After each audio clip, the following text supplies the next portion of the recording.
Alright guys, your essential question for today is how do we use the x, y, r definitions to calculate the exact value of trig expressions? Vocabulary are x, y, r definitions and always a smart trig class. Just know that you will have a quiz over this information and your test will be coming up soon. Alright, to get us started, let me ask you a question.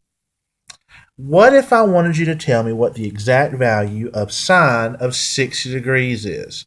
Well, the first thing we would probably do is figure out, well, what quadrant is 60 degrees in? Well, 60 degrees is in quadrant 1. So if I were to draw my unit triangle, there would be my 60 degrees, which is also my reference angle. And then I know that this is a special right triangle. It's a 30, 60, 90 degree triangle. Now, since this is a unit triangle on the unit circle, I know that my hypotenuse is 1, and across from 30 is 1/2, and across from 60 is square root of 3 over 2. I also know I'm going to check my signs. This is a positive value. This is a positive value.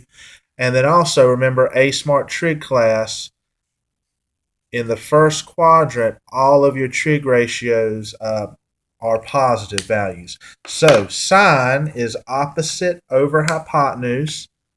So opposite over hypotenuse. So then sine of 60 degrees would be square root of 3 over 2 over 1, which would simply be square root of 3 over 2. That will be a positive value. All right, so that's just a little bit of a review of what we've been doing. Notice that we had to draw a unit triangle to help us get the answer because a unit triangle tells us what opposite and adjacent and hypotenuse are. Now let me try another type of problem with you. What about if I ask you to tell me what the exact value of sine of 90 degrees is? Well, you're going to run into an issue very quickly because 90 degrees is not in any 4 of the quadrants. In fact, it's not in a quadrant. It's actually this angle right there. That's 90 degrees. Well, how are you going to be able to draw a triangle on this particular example? Well, the answer is you can't. So you can't use unit triangles to find the exact value of sine of 90 degrees. Well, one thing I want you to notice is that we technically, even though we've been listing out opposite and adjacent sides, we've actually been finding points on the unit circle. For example, let's say that we're looking at a 30-degree triangle. Okay, so there's my 30 degrees, and then this is 60, but I'm just going to leave that 30. Across from 30 would be 1/2, and then this is 60, so across from that would be the square root of 3 over 2. Notice that this square root of 3 over 2 represents the x value, and this 1/2 represents the y value. So in reality, this point that's on the unit circle is the point square root of 3 over 2, comma 1/2. And in reality, cosine would be adjacent, which is square root of 3 over 2, over 1. So this would be cosine. And sine would be opposite, so that would be 1/2 over 1. So sine is opposite, or the y value. In fact, you can actually do another example. Let's say you look at a 60-degree triangle. So draw your 60-degree angle, drop your perpendicular. So there's my 90 degrees. So this is 60. Across from the 60 is square root of 3 over 2. This would be 30 degrees. So across from 30 would be 1/2. So if we're looking at this point on the unit circle, the x value would be 1/2, and the y value would be square root of 3 over 2.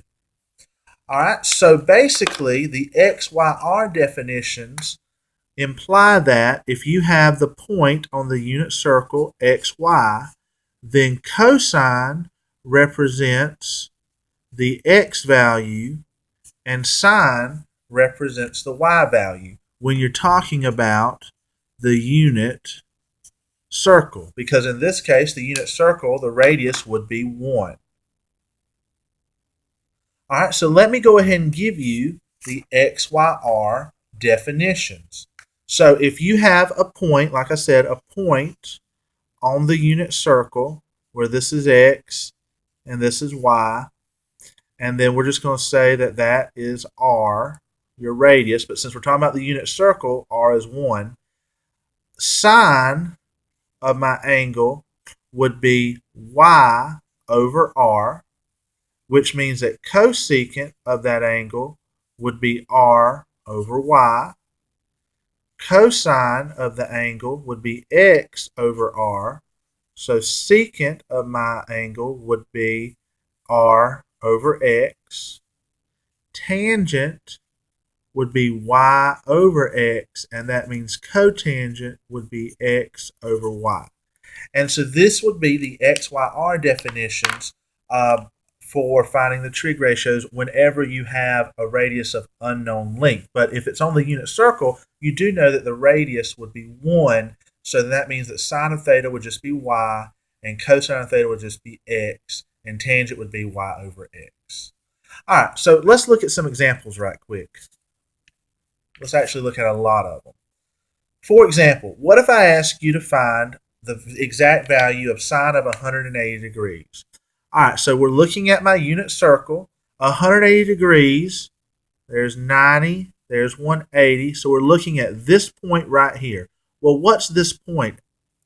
Well, from the origin, this will be -1, 0. Okay?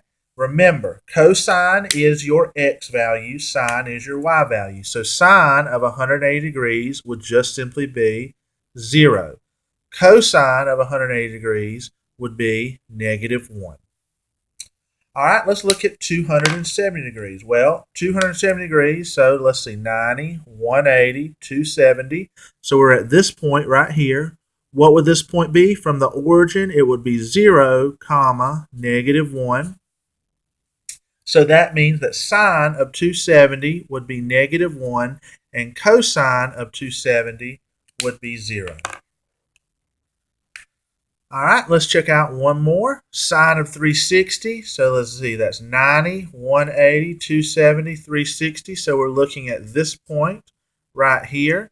So this point would be 1, 0. All right, sine at 360 degrees would then be 0, and cosine at 360 degrees would be 1. All right, and that's all for today's lesson. But just in case you missed it, and I can get this paper out of here. In case you missed it, if the angle ends up on the x or y axis, always use the x, y, r definitions because you're not going to be able to draw a unit triangle to get your answer. So just remember, sine of theta is y over r, so the reciprocal is r over y. Cosine is x over r, so the reciprocal is y over x. And tangent is y over x, so the reciprocal is x over y.